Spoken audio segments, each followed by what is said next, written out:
Hello, I am Xarkun. This is World of Warships Legends. Vincent Mordoff on the screen with Eric Bay and Azerlane Atago as inspirations. If you think this looks similar to my Halsey build from my Benham review video, then you're correct. This guy is a lot like Halsey, although his base trait decreases the reload time of the destroyer's main guns, which is a pretty nice trait. He's also got one down there in the fourth row of skills that decreases the chance your turrets or torpedo tubes will be taken out by, I think, like 40% or something crazy like that.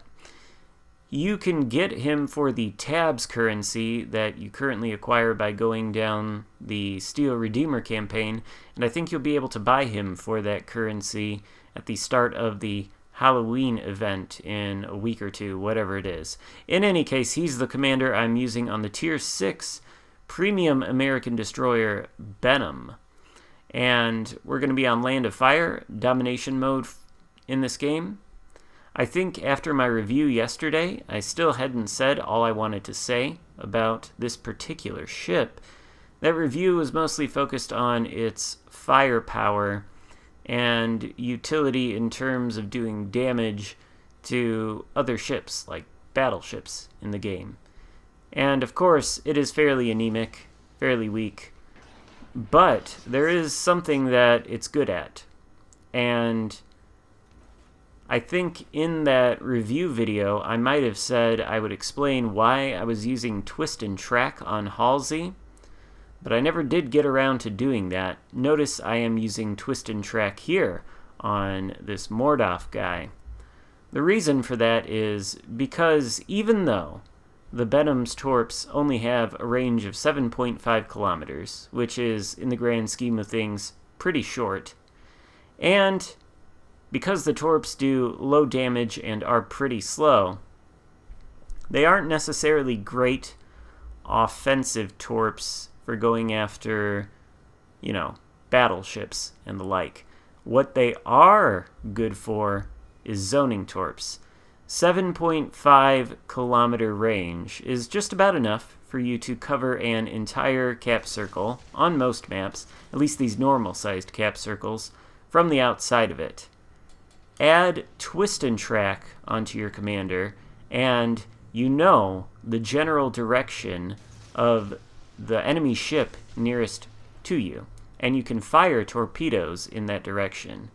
If it is a destroyer, and you are able to correctly interpret what that little rainbow-looking arc on the screen is telling you, sometimes you can land torpedoes on destroyers that want to contest caps. Or, even if you don't, if you fire them in that direction, the destroyer is probably going to spot them if he does dodge, and then, you can turn around and launch more immediately off the other side of the ship. So you can kind of scare enemy destroyers off. That's what we've done here with our first torpedo salvo in the direction that the twist and track icon was pointing to. The cap is no longer being taken by an enemy. We are able to re-enter it uncontested. And we are going to play the long game for this cap. Notice that the majority of the enemy team is on the other side of the map south of Charlie. The same is true for the majority of our team. Same side of the map to the north of Charlie. There's going to be an epic fight going on there between the two teams. We've got a friendly destroyer flipping Alpha. I am flipping Bravo, although I am probably going to potato outside of it, which is unfortunate. Or rather, the friendly destroyer is flipping Bravo. I'm flipping Alpha. I think I got that backwards. In any case, the big fight is going on the other side of the map between the majority of the teams. But there are still ships over here, and two of them are destroyers. We know because there's one over there that we can't see, and torpedoes came from the other direction. We're sort of in the middle of these two destroyers, as far as I can tell right now. Plus, we've got a battleship to the south of the cap that looks like he could threaten to push in at any minute. What we want to do is make sure these two destroyers don't flip this cap. There's only one of me versus two of them. I do have a friendly battleship with me, but unless the destroyers are spotted, he's probably not going to be of too much help, and the destroyers are probably going to launch torpedoes at him. We know one of them is a Mayhan, and the other, I think, is an Akatsuki. So we're going to secure this cap now, and then we're going to defend it by using our torpedoes as zoning torpedoes.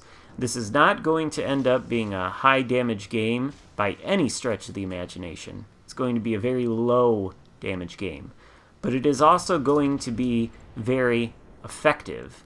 This Nelson and I are the only two ships standing between a Mayhan, an Akatsuki, and a Queen Elizabeth from taking this cap. If they secure this cap and kill the two of us, they can move into Bravo and potentially go and reinforce their allies after flipping Bravo, or even while in the process of flipping Bravo over on the Charlie side of the map.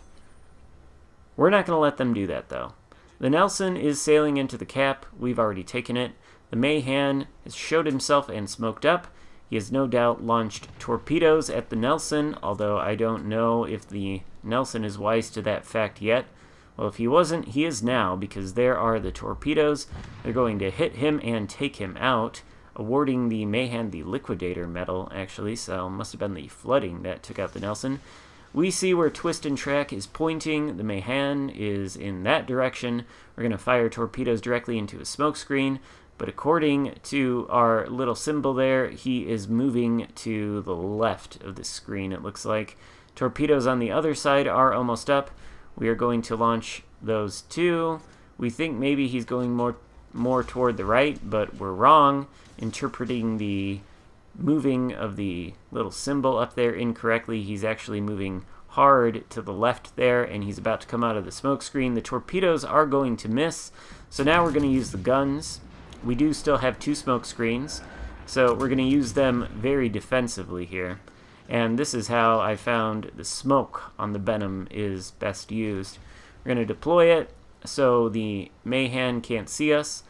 Unfortunately, we're still spotted. Initially in this engagement, at the beginning of this engagement, I was paying attention to the Queen Elizabeth's location, and he was outside my max firing range, and therefore my max detectability range after firing the guns. Thought he was still there. He wasn't, so I was spotted for longer than I had hoped. But we're able to get away pretty much unscathed. We've only lost a handful of hit points here and there. We've definitely taken more hit points from the Mayhan than he's taken from us. And he is going to appear again inside of the cap circle. We don't need to be in the cap circle to defend it, of course. We don't need to get closer to the Mayhan and, by extension, closer to that Queen Elizabeth and that Akatsuki, wherever he's at. We can defend the cap circle just fine from outside. As long as the Mayhan is spotted, we are able to land a few shots on him. You can see that the guns are not really too terribly effective. I mean, they're okay, they're fine, they're taking down this Mayhan, and we are getting some support from somebody on the other side of the Bravo cap there. But we are resetting the Mayhan quite a bit. We've already racked up 5 green defender ribbons, and by the end of this battle, we're going to have a lot more.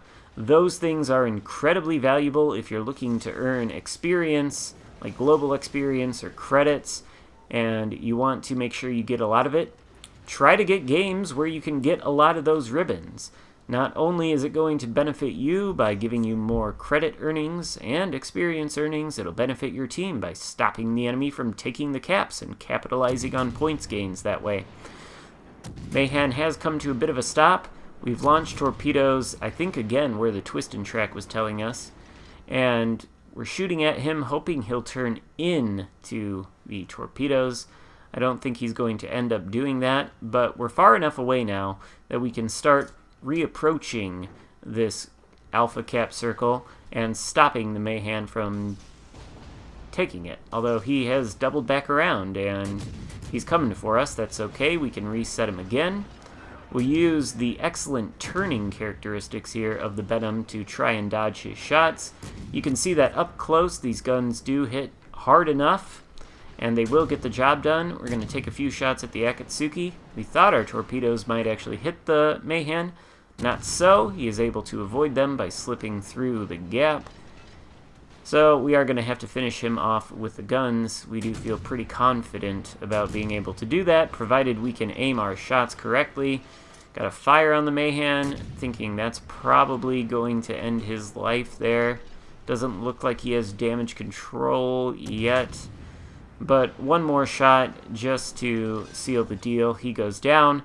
That just leaves the Akatsuki and the Queen Elizabeth here on this side of the map. My team has been cleaning up the other side quite nicely, but pretty much throughout the course of this game, we've not single-handedly, but without much support, effectively tied up 2 of the enemy destroyers with messing with this cap, and also that enemy battleship hasn't really done much, either because the battleship was aware of our presence here and didn't want to push into the cap and risk getting torpedoed, or because he was maybe looking down his sights across the map trying to snipe things. Who knows?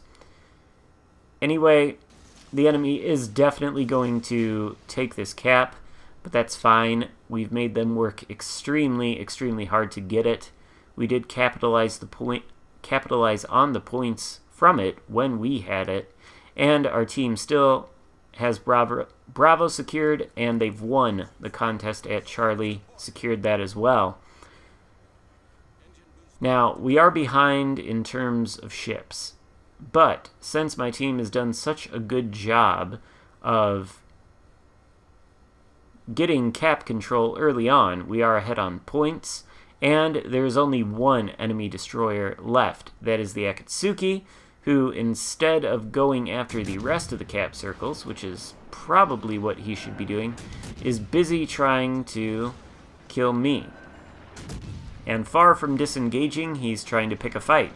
So we use our last smoke to smoke up, just as the Queen Elizabeth shoots at us and misses. This time we are completely concealed from the Akatsuki. We are expecting torpedoes to come our way. We're flipping around to get our own torpedoes on target. Looks like one of our launchers might have been taken out temporarily because we only have one torpedo tube on this side up and running. But we launch it where the radio location finder, I guess we can call it that indicator, twist and track, whatever, is pointing. Looks like the Akatsuki is again going toward the left of the screen, more toward that island, perhaps trying to hug it. So that's where we place the torpedoes. We're able to dodge his. He fires them in a widespread. He, of course, had no idea where we are because he does not have twist and track. But we, knowing generally where he was, were able to land that torpedo hit on him and take him out. That's big. That leaves us the only destroyer left across both teams. There are 3 minutes left to go in the match. Because of our cap control, we are in a good position to win. I'm hoping that those 2 battleships there near Charlie will be able to finish off the last remaining enemy battleship. And now I have this Queen Elizabeth all to myself. So I might be able to take him down too. Spoiler alert, though, I'm not going to be able to. The Queen Elizabeth obviously must know I'm here. So he is maneuvering like a madman and kind of performing an S-pattern maneuver, completely removing himself from the path of danger before him. We're going to turn around on the other side of the ship, though, and launch torpedoes that way, just to perhaps discourage him from continuing to sail in our direction. That is definitely one thing the Benham can do. At least if the torpedoes don't hit, the enemy, after seeing 2 sets of them, knows you're there, and they really don't want anything to do with you anymore. This Queen Elizabeth certainly doesn't, even though we didn't even hit him once. He's like, I'll have none of that, so he's turning around to sail away outside of our range.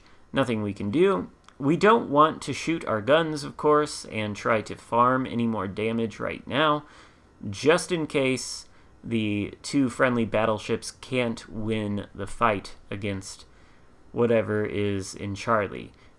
Crazy things have happened. No idea what their hit points are. If they go down to that battleship and we go down trying to farm damage off this Queen Elizabeth, then it'll be a loss. And there's no point in trying to win harder, right, when we've already won.